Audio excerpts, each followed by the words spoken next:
On a dû me couper une grande partie de l'intestin, ce qui fait que la digestion ne se fait plus comme avant. Donc j'ai beau manger, mais je ne prends pas les éléments nutritifs de l'alimentation. Donc j'ai en plus une alimentation parentérale par cathéter pour compenser le manque dans l'alimentation. Ça remonte déjà à 10 ans, j'ai fait une thrombose portale et de là on m'a diagnostiqué une maladie de la moelle osseuse. Et en fait, je sécrète trop de plaquettes dans mon sang et donc je fais des thromboses. On a dû me couper l'intestin en plusieurs fois. C'est à partir de ce moment-là que j'ai eu cet intestin grêle court. Donc au niveau de ma vie, ça a été déjà un fameux choc. Donc je suis restée plus de 6 semaines en soins intensifs. Et puis je suis encore restée plus ou moins 2 mois à l'hôpital. Donc quand je suis rentrée, je ne pesais plus que 40 kilos. Je ne savais plus marcher, je ne savais plus écrire. J'étais plus que l'ombre de moi-même. Pendant tout un temps, mon mari me conduisait en chaise roulante parce que je ne savais vraiment plus marcher. Évidemment, plus de vie sociale. Étant donné mon état, j'avais fait vraiment le vide autour de moi. Je ne voulais pas qu'on vienne me voir dans l'état dans lequel j'étais. Au niveau de l'alimentation, je suis revenue avec un PICC line dans le bras. Matin et soir, j'avais des infirmières qui venaient me connecter, me déconnecter. J'ai eu la chance d'avoir ma famille autour de moi. J'ai été très secondée par mon mari, ma fille. Et ma vie a été complètement chamboulée. Oui. Après ces diverses opérations, parce que j'ai été opérée plusieurs fois, mes intestins étaient déconnectés, le gros intestin et l'intestin grêle.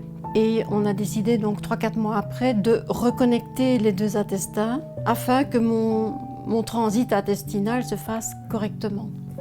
Il y avait un trou béant dans l'intestin et on a dû finir par me réopérer pour pouvoir aller suturer le trou de l'intestin.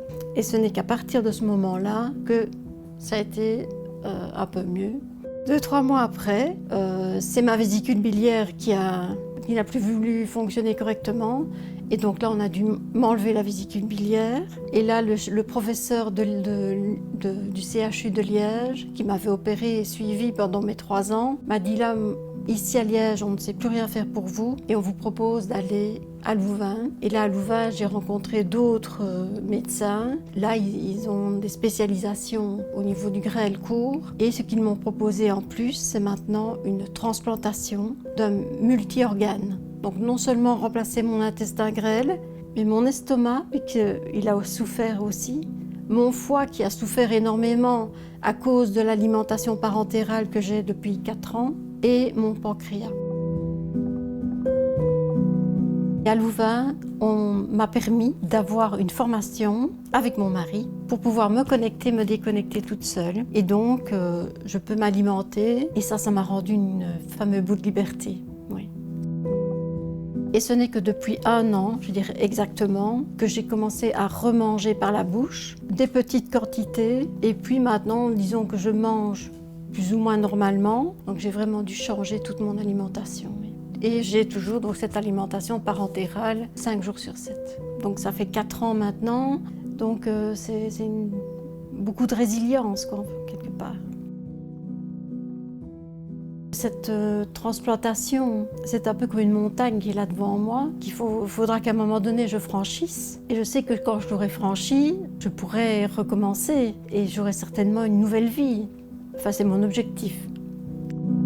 Je dois dire que j'ai d'abord eu la chance d'être reçue dans une équipe au CHU ici à Liège, formidable. Et je les en remercie tous les jours parce que si je suis toujours là aujourd'hui, c'est grâce à eux.